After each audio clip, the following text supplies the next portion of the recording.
UCLA family. Thank you for showing up tonight. I really appreciate it. I know a lot of you in this room, but for those of you I don't know, my name is Kelly Lytle Hernandez. I'm a professor of history and African American studies, and I'm the interim director of the Ralph Bunche Center for African American Studies here at UCLA. And it's really my pleasure to have the opportunity to bring you all together tonight to hear from one of the most important freedom fighters in the movement to end mass incarceration in the United States. So tonight's talk was made possible by the law school's Critical Race Studies program, the prison law program, the underground scholars. Where you at? Hey, hey. Okay. And also by Justice Work Group. I'm so sorry. Hello, Justice Work Group is also in the house. Also hello. Yes, same folks in many cases. As many of you know, at the Ralph Bunche Center, we really live by 3 words: love, study, and struggle. We begin with the love for black people, all black people, queer, non-queer, trans, non-trans, poor, wealthy, enfranchised, non-enfranchised, free, imprisoned, all black people. We apply that love to the work that we do and research and the study that we do, into the struggles of black life, but also the resiliency of black life. And we engage in struggle with our community members. So that's what we do at the Bunche Center. And I have to say that the person we brought in to speak to us tonight is really someone who embodies all of these words: love, study, and struggle. So we're here to hear from Susan Burton. And I'm going to read a little bit from her CV, but her CV, in fact, does not quite encompass all that she is. So Susan Burton is the founder and the director of A New Way of Life, a nonprofit that offers sober living and care to formerly incarcerated women. And she has been widely honored by CNN, who selected her as one of the top 10 heroes, by the James Irvine Foundation, who awarded her for leadership, and the Open Society Foundation, the California Wellness Foundation, the Women's Policy Institute. They've all selected her as a distinguished fellow. So she's really quite widely recognized as a leader in the struggle to end mass incarceration. But really, I would say that there's no accolade from a singular institution or even a collective of institutions that could really capture all that she is to us and has been for us. So it's really in the words of another one of our freedom fighters that we get to have a sense of everything that Susan Burton has been to us and continues to be to us and will be for us. So I want to take a second and actually read from the prologue to this book from Michelle Alexander about who Susan Burton really is, because I really want you all to understand the blessing that you have here tonight to hear from this incredible woman. So let me steal some of the words from Michelle Alexander.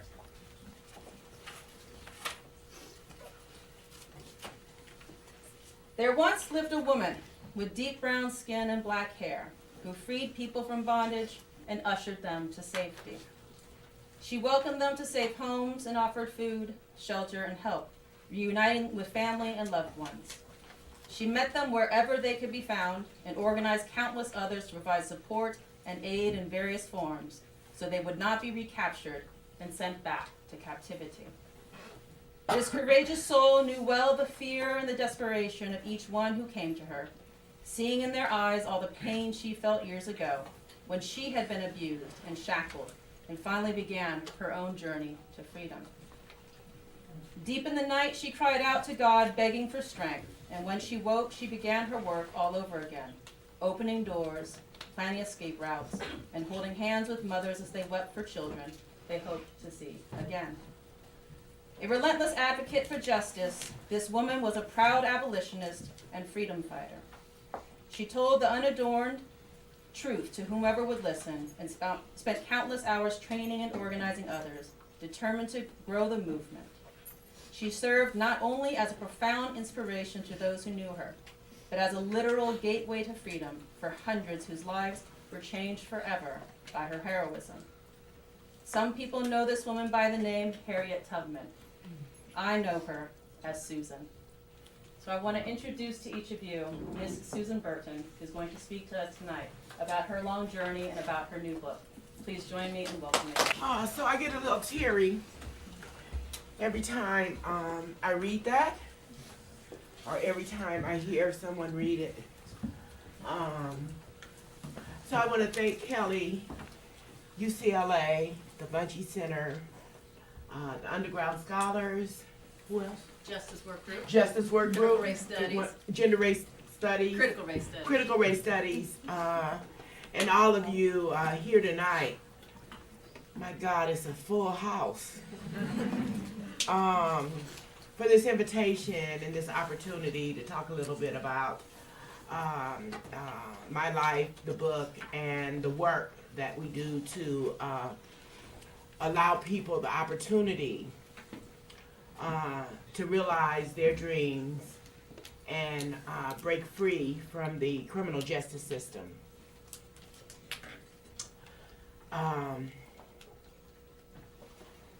You know, my mom and dad came here from the Deep South, running from terror, running from the lynchings and the segregation and the white only and all of the things we know about Jim Crow days and racism in the South.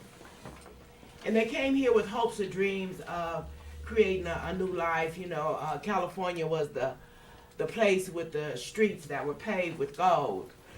And, you know, they landed in the projects. A place that was designed to capture all the people who were fleeing the South. And there I was born, and I had 5 brothers, and, you know, they did the honest to God best that they could. Never even understanding or realizing the mix that they had gotten into. Much different from the South, but still, you know, redlining, poverty, and this concrete jungle. And there in that, in those projects, you know, I endured so much abuse, all forms and all levels of abuse. And I, you know, watched my father sort of disintegrate when deindustrialization hit, and he lost his job, and he lost his, I guess, what he felt a man does for a family when they're the breadwinner, and he kind of, you know, lost himself. And I watched him turn from this father who took me to the drive-in every Friday night or every Saturday night to this man who was sticking a bottle of alcohol in the freezer and cooking this gourmet pot of beans. My father was a chef, and he later became a chef, but he was a sheet metal worker, and that's the jobs that left. And I didn't understand any of it at the time.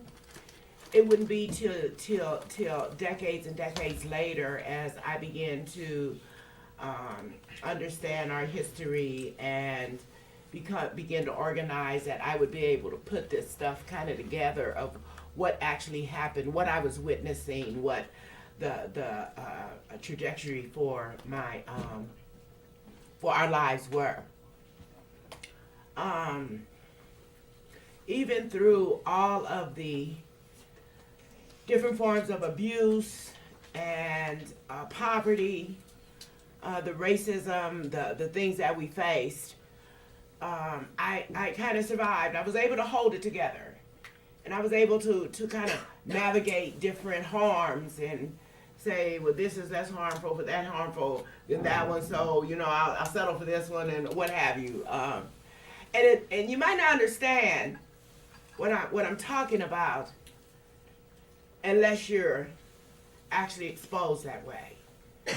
You know, how does a 7-year-old little girl learn to negotiate harms? But that's what I did. And I, you know, learned to survive all of that. I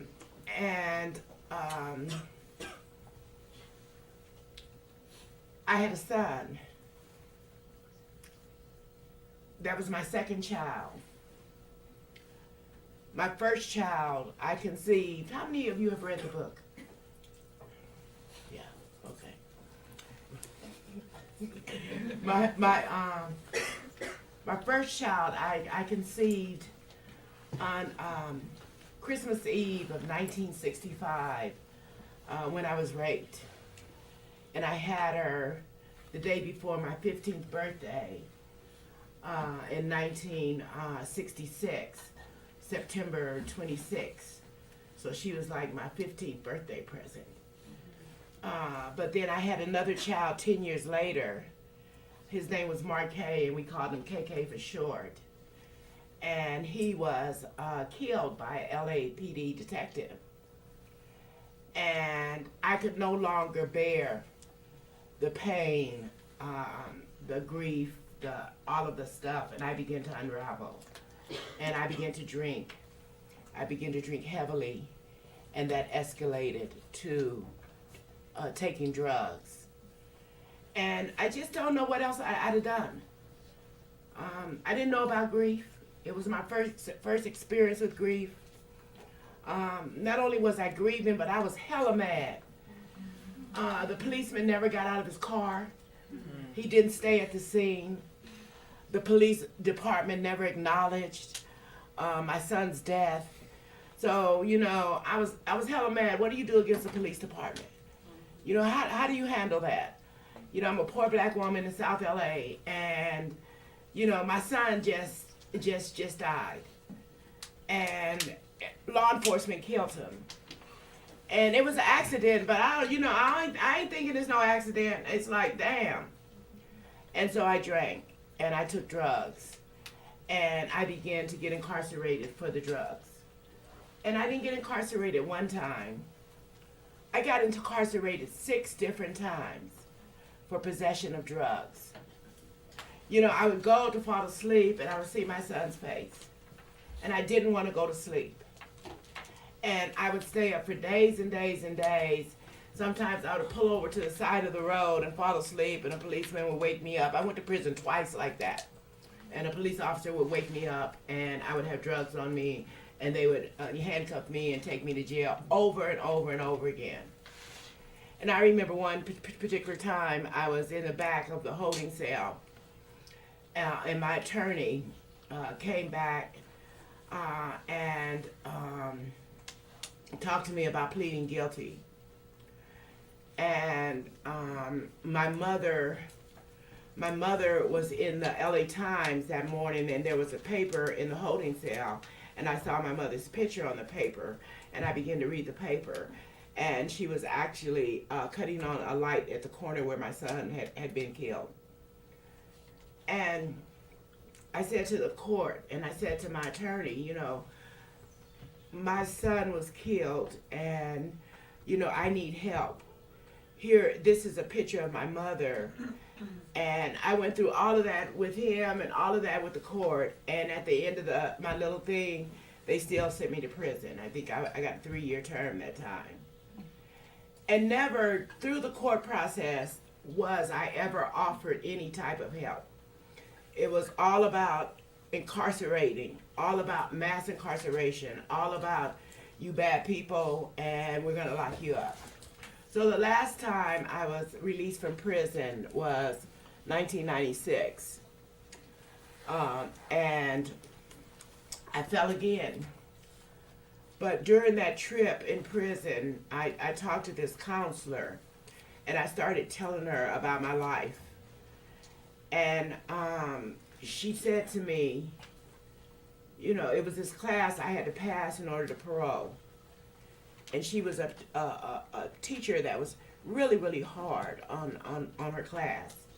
And she flunked not only one person, she flunked the whole class. And she turned to me and she said, "Aren't you in my class?" And I said, "Yes." And she said, "Don't worry about passing my class. You have other things to deal with." And that, her statement, actually gave me permission to begin to understand the depth and the gravity and the hardship that I had endured as a young girl, as a woman, and I began to really start to dissect my life. And then I paroled, and when I paroled, I fell again, but I'm still dissecting my life.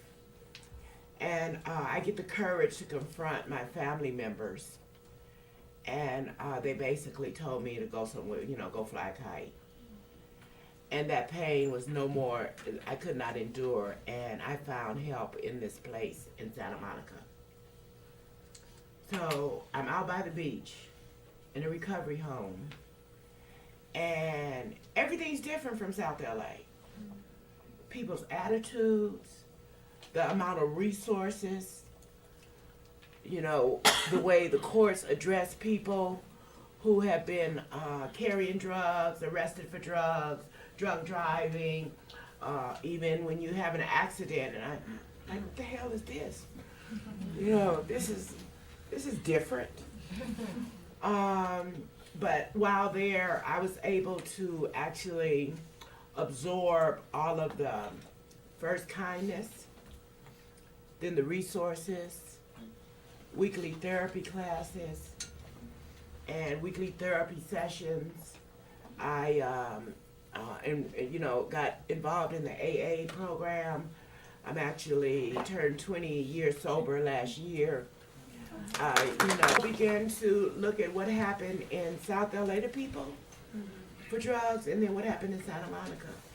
And it was treated like a world of difference.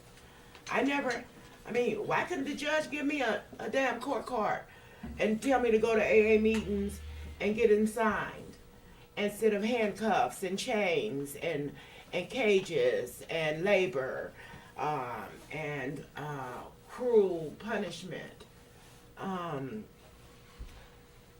So anyway, with this treatment, I got stronger and I began to heal. I began to learn the power of forgiveness, began to let go, began to rebuild myself, and got stronger and came back to the community after 100 days. I was out in Santa Monica 100 damn days after 6 prison commitments. And I came back as a caregiver and worked and saved my money and got a little house. By then, I'm getting involved in the community, especially this place called Community Coalition. Saul Sarabia was the organizer there, and he taught me how to organize. And we began to look at the child welfare system, the foster care system, and the children that had been placed there on the back of incarcerated mothers and fathers. And I just began to kind of analyze more what had happened, and it got deeper and deeper and worse and worse. And I saved my money while I was a caregiver, and I went and got a little house. And I figured if I could build a place for women in South LA like what I had experienced in Santa Monica, then maybe those women would get a chance not to go back to prison like I didn't go back. And I got this house, and then I would go down to the bus station, downtown Skid Row, the Greyhound, and I would meet my friends when they're getting off the bus and offer them a place at a new way of life. I had found a new way of life, and I wanted to share it. And, it just built from there. After a few years, California Wellness gave me a fellowship, and, on and on and on. But what I've learned is that this criminal justice system is a massive system of so many things that are wrong in this country and in this society. And it's going to take so much of work to dismantle it. So much of a good hard work and good research work like the Bungie Center and legal work like the CRS program. We have a partnership with the CRS studies department, and we partner with you at our legal clinic. And Joshua Kim told me to shout out to say we need volunteers at the legal clinic.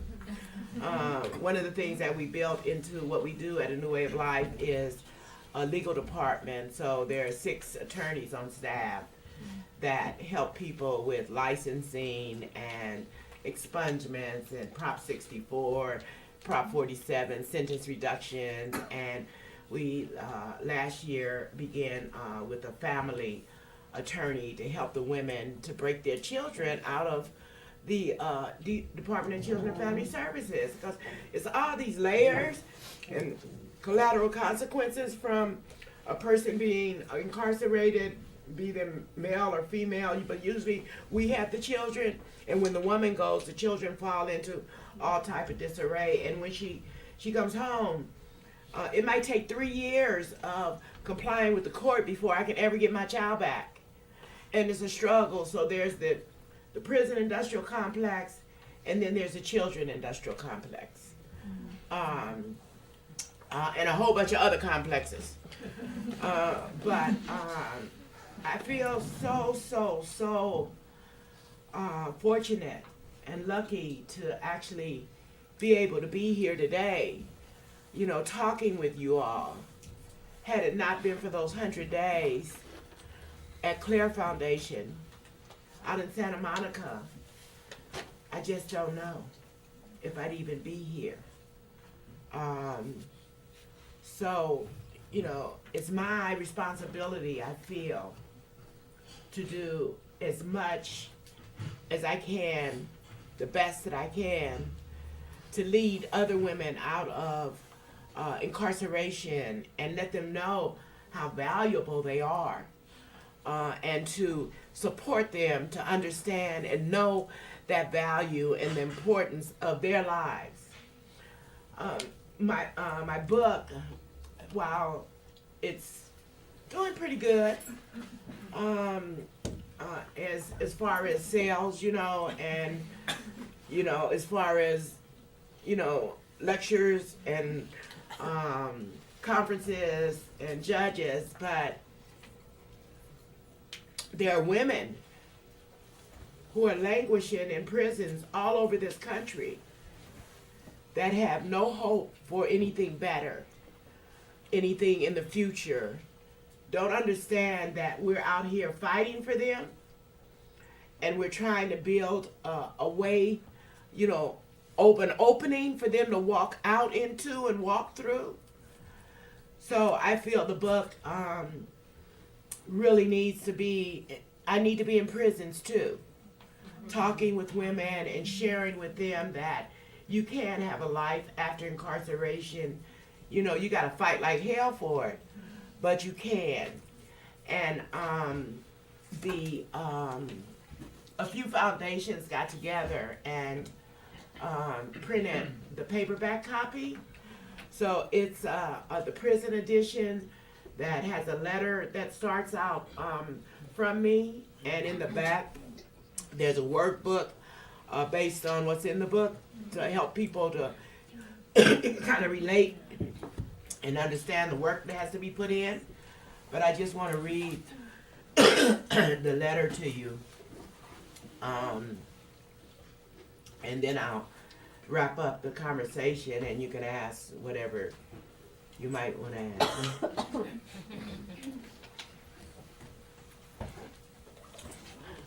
So it says, dear friend, for many years I was caught in America's prison system. I often wondered as I lay in my cell at night if I would ever break free and if my life would ever change. For too long it seemed that it never would. Each time I was released, I struggled to find a better path for myself and to break the cycle of misery and incarceration. But then I would find myself back in prison once more. I wrote this book to tell the story of my journey, not only to freedom, but to passion and purpose. I hope my story will help you realize how truly valuable your life is and inspire you to think about how you can create a life after prison that is full of meaning and dignity. I want you to know there are no throwaway people. Your life matters. The final time I was released from prison, I was able to get the help I needed to begin to put my life together. I now know that most incarcerated people, especially women, are survivors not only of poverty, but also of violence and abuse. With help, I was able to understand this and begin to forgive myself for some of the choices and disappointments and hurts.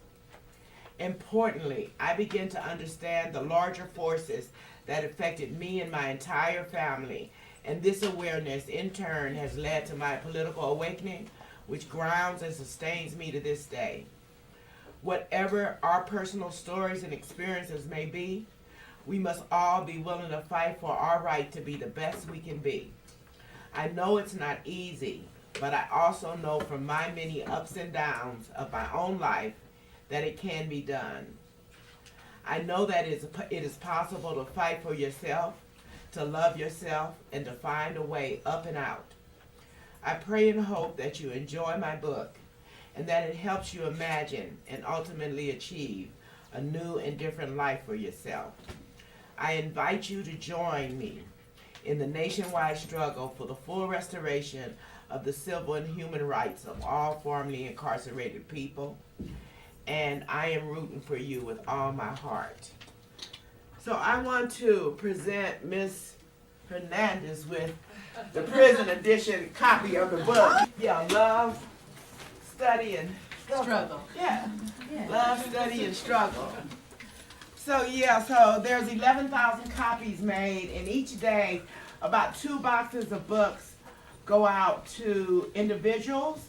If you know someone who's incarcerated, it touches all of us somewhere, but on the website becomingmissburton.com, there's a drop down, and you can order that prison edition book for someone who's incarcerated, and we'll ship it to them. And I'm making my rounds to as many prisons as I can to sit down and do book signings with the women and let them offer any questions. So far I've been to Chicago, New York, Arizona, and Colorado, and it's on and on and on. And I got a couple of California prisons I'll be going to next month. But I really think it's important that this book also reaches people who are incarcerated.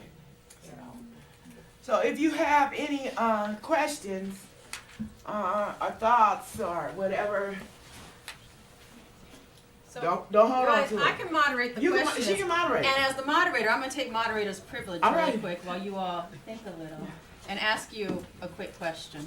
Now, in fact, you and I were at a community meeting this morning. Yeah, y'all get around. I was with her last night, Miss Kanovich. Yeah, and then you today. That's right. Y'all are out there. They leaving the classroom and getting out in the community. That's right. That's our mandate. Yeah. UCLA and LA, definitely. Yeah. And at that community meeting today, you actually had 3 different words. You said Yeah. we need to be bold, Bold, we need to be strategic, and we need to be uncompromising. uncompromising. Right? So I think we see a new T-shirt Yes. in the making. Yes, first of all, yeah. right? Yeah. But second, I would love to hear you speak a little bit more about how you built a new way of life. 'Cause it took being bold, strategic, and uncompromising. Yeah.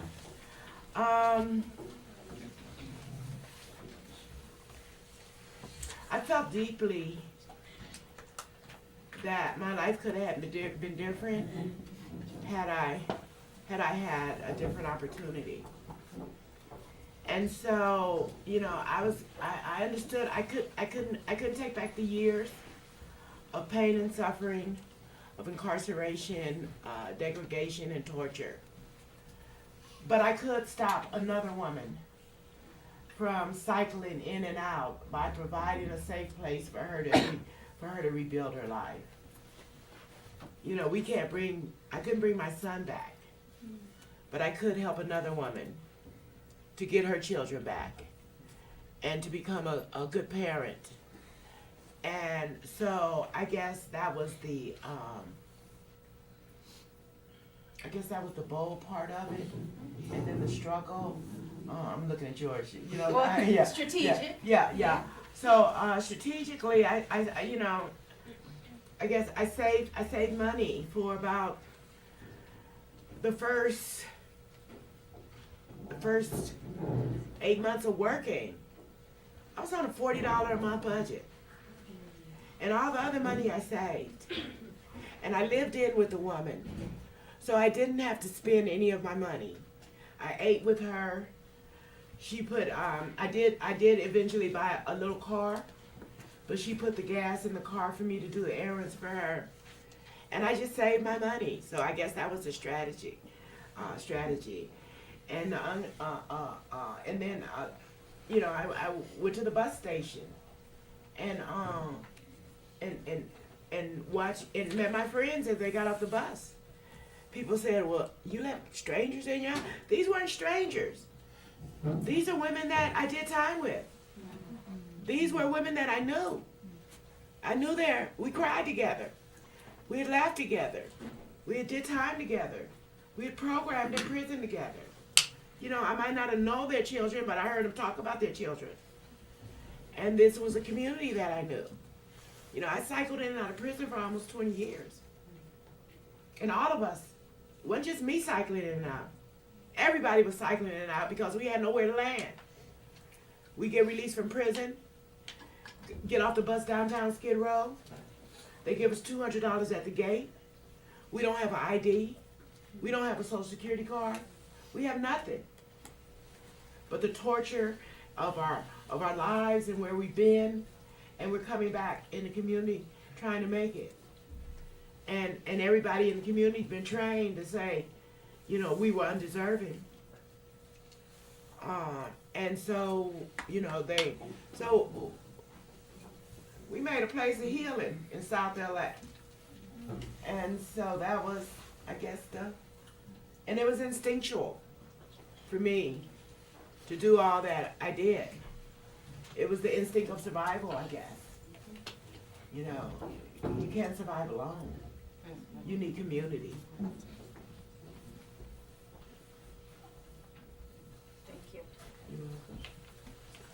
So we'll go ahead and open it up for questions and conversation from folks who are out there. Yes. Yes, Tiffany. Oh, yeah. You can go. So you answered my question because my initial question was, are you going into prisons and when are you going into prisons? So you took care of that. So I just want to make a comment, and that is that there are two women who inspire me every day. And one of them is Biddy Mason, who you Biddy. may be aware of. Yes, she started the AME church. Yeah. And the other is you. Thank And you. the reason that you inspire me so much is because as an educated white woman who has the privilege of hiding behind this exterior, I can go anywhere, I can say anything, I could break laws and they would pat me on the wrist. And I realize that there are no excuses for not stepping up and doing the best that you can and everything that you can when you look like me. So every day I remember what you did and how far you've come and the extraordinary acts, and it inspires me every day to be the best person I can be. So thank you. You're welcome. You're welcome. So you mentioned that you wanted these formerly incarcerated women to realize their value. Yeah. And I was wondering, where do you think that loss of self-worth occurs? Like, do you think it's something that happens due to incarceration or socioeconomic status? Where would you pin that? So, I don't know. That might be a question for the Bunchy Center. But I was in a meeting a couple of months ago around women in incarceration. The book has actually begun to make people think about this in different areas. And I was at a meeting at the Ford Foundation, so they started a work group on women and incarceration. And the Vera Center was there. And they were talking about, they had did a study on black girls. And they called it, once the black girl leaves the home and goes into school, they called it adultification. She begins to experience adultification. I told them to make it clear, because what I think that it is racism. That she begins to experience racism at the once she leaves the environment of her her home and is, looked upon as this child who is more grown or has expressions that's not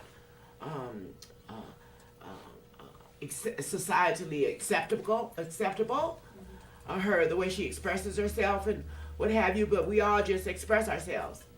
But because she's a black little girl, it's looked at differently.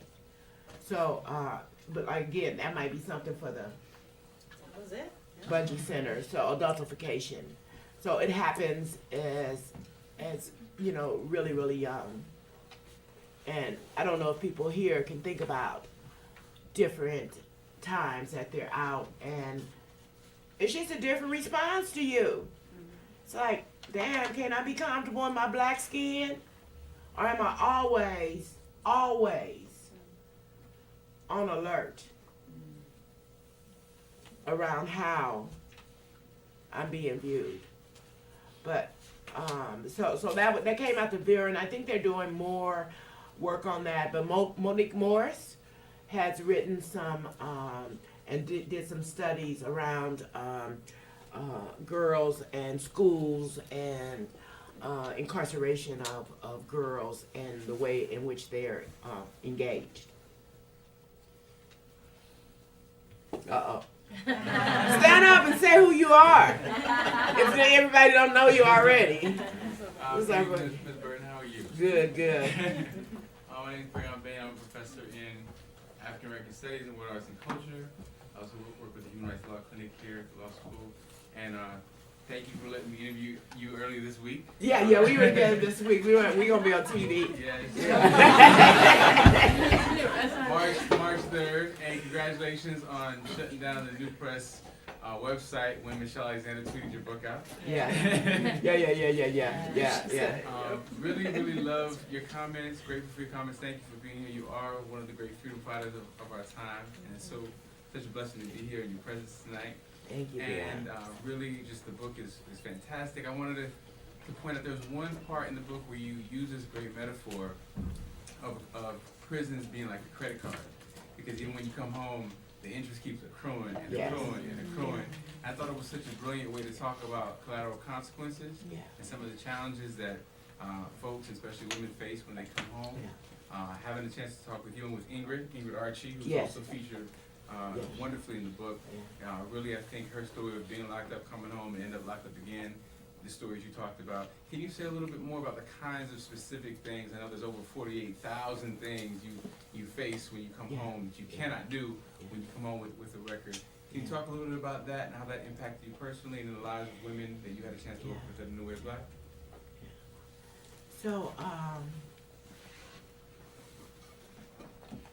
there's 48,000 documented sanctions, laws, practices, and we're not even getting into attitudes that people who have been incarcerated have to work through to rebuild their lives.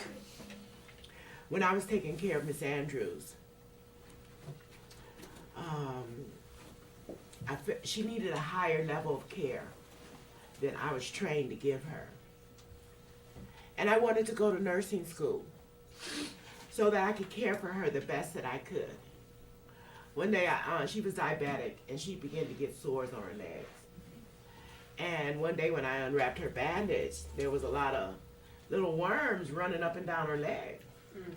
And I was like, if I could do good wound care, then I could help her better. So I went into the school to sign up for a nursing class. They told me I could not even enroll in that school because I had a criminal history. They told me I couldn't get licensed. But I'm like, well, I just go to school and I'll learn. But because I couldn't get licensed, I couldn't even enroll in that school and learn how to give her better wound care. And this was a type of doors that were just always closing. And sometimes you think it's just you. undeserving. But it's a sick society that has put up so many rules. You know, like, man, what is y'all, professional haters or what? You know, I mean, and everywhere, you know, I turn, you know, I mean, you know what I mean? You know, like you just dripping hate everywhere. I did my time. You know, I served my time. The gates opened. But there's another type of imprisonment that happens for people that prevents them from being all that they can be. That prevents them to being, you know, holding the value that they could have without these barriers. So you can imagine, just imagine, you got your American Express in your pocket, right? And you didn't charge $1,450 this month. And the bill comes, and you send them a check for $1,450. And you don't charge no more. But next month, the bill comes for $725, half of what you paid, half of what you charged last month.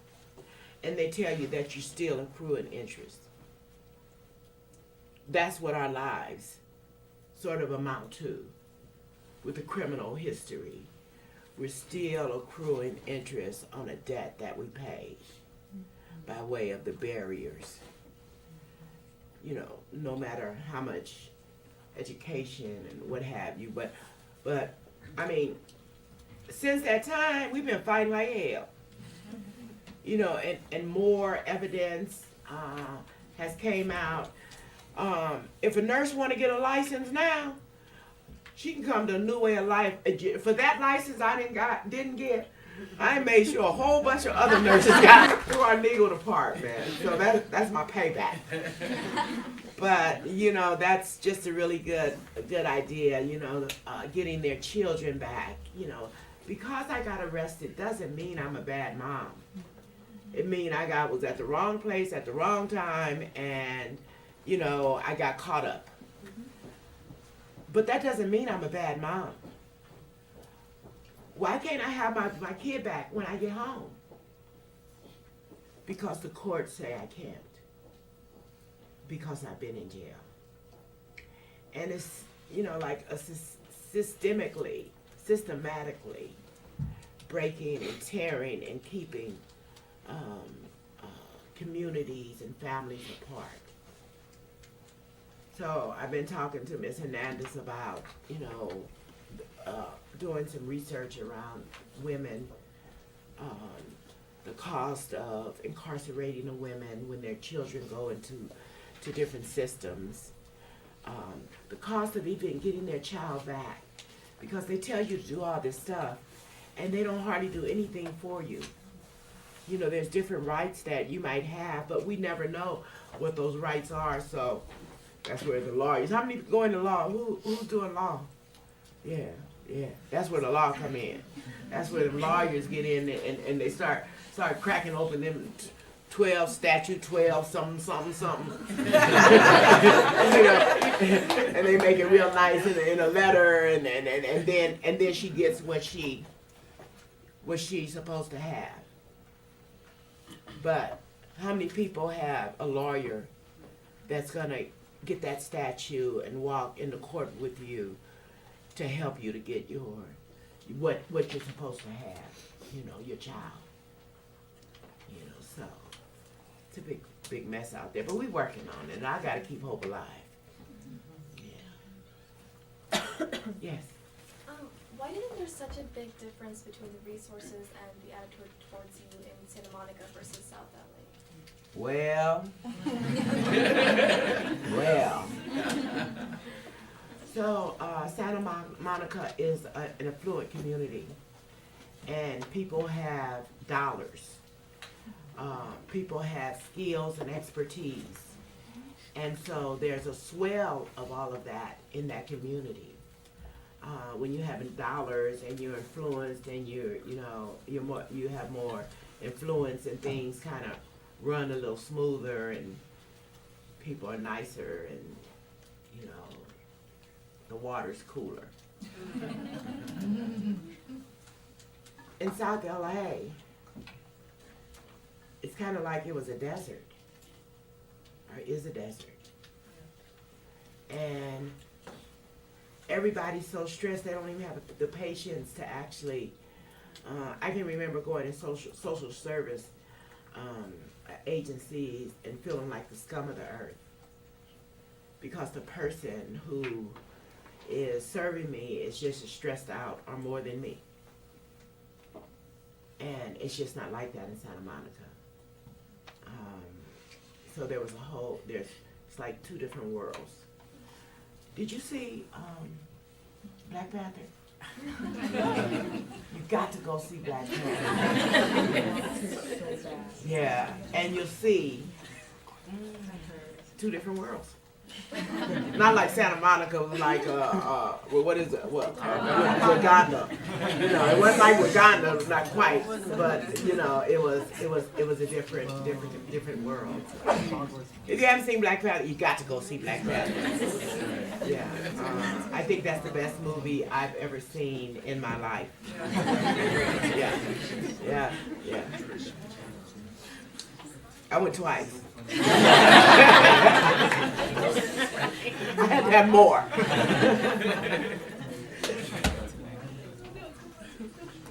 Yes. I feel like trauma is a point of discussion that's more and more prevalent nowadays in the context of incarceration. And thank you for sharing your story with us in such a clear way. And I was curious as to what things you felt like really helped you cope with your trauma to move forward and deal with these things in a healthy way. So I think that it really began with the weekly therapy sessions. There was this young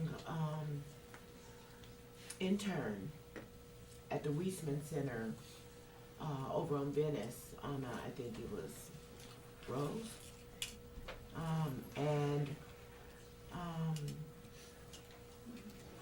I went every week and she invested in me and allowed me to begin to unpeel my life in a safe space, which I'd never had before.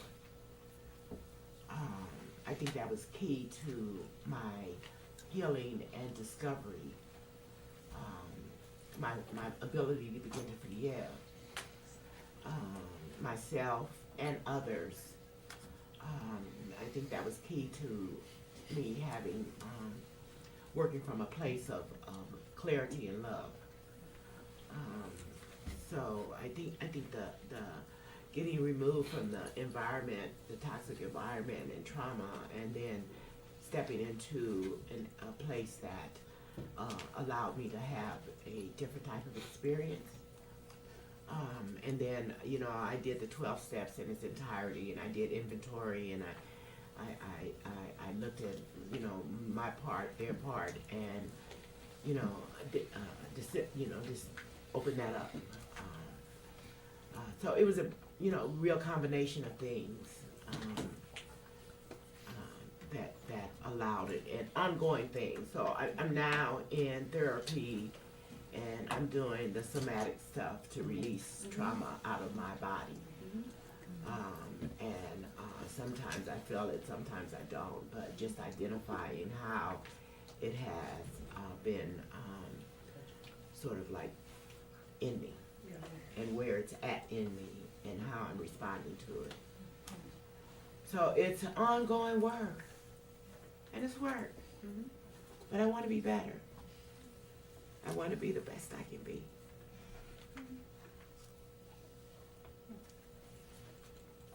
So you want to talk about? Yeah. Sure. She was a delight today when she came and said something to me, yeah. So I gave Mrs. Burton a thank you card because she helped my sister who was released from prison. She gave my sister a place to live and not only a place to live, but the opportunity to start over after making some repeated bad decisions that landed her in jail. And my sister is doing amazing. And I and my family, I shared with you in the car, really appreciate and I'm so thankful for your sacrifice and for giving her, showing her how to use her wings, because she is definitely flying now. She's in the healthcare field, and she's been working consistently for a year and taking great care of her kids, and she's a transformed person. And had she not had a place to go and someone to guide her and direct her, I'm not sure where she would be. I'm not sure she would even be here. So thank you very much. She got one of them licenses I was talking about. That's right. Maybe we have time for one more, and it makes perfect sense, the Justice Work Group represent. Justice Work Group Yeah. represent. Hi. Hi. So Ms. Burton, you talked about one tangible way folks can help out, which is buying a book for folks, specifically incarcerated women. So you have like a room full of a bunch of different people here who often are connected to resources, even if they don't have them themselves. So given all that, like when people ask you how to help, right? What are your tangible go-tos? Whether that's money, whether that's housing, like what does that look like for you to do our part within this room? So the next journey that I'm on is to replicate a new way of life nationally. All that I can raise and all that I can get, I'm doing replicating. So this woman, I've mentored people sort of informally over the years to start places. But this woman came to me about a year ago, and I talked to her for a few months, and she wanted to do what I did. She was formerly incarcerated, just got out of federal prison, and I went in my savings and I gave her the money to start a place in the Bronx in New York. It's called Hope House. So she started it. It's got people in there. She organized the community because the community said no, but a new way of life is just a real concept that works.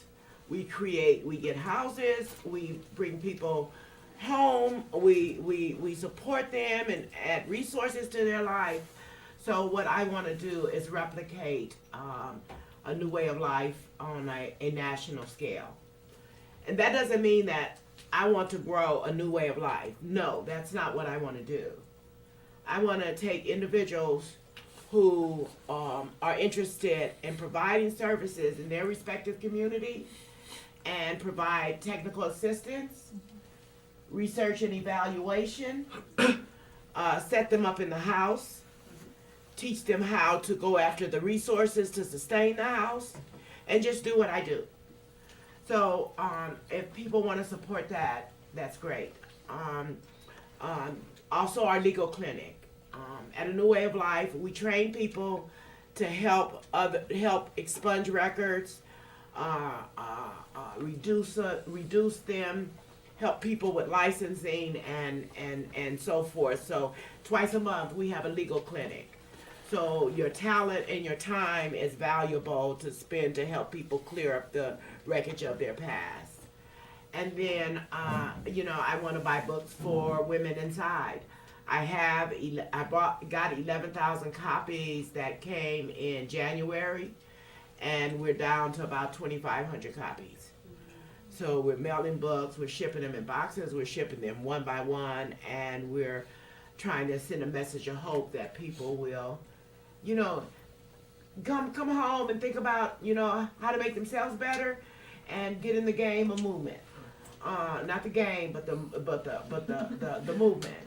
And so those are things and ways that I can say, and you might have some ways of your own. that you would like to spend, give, or introduce. So, yeah. So if you want to sign up for our legal clinic, you can go to anewwayoflife.org. And there's a volunteer place where you can send us your information. We'll contact you. We do the training on twice a month, Thursday, and we do the legal clinic twice a month. One in South LA, one in Long Beach. Well, I want to thank you, Ms. Burton, You're for welcome. coming to be with us. I want to thank you for Thank being you. so bold, strategic, and uncompromising. Bold, strategic, uncompromising. Yes, and thank you for being our freedom fighter.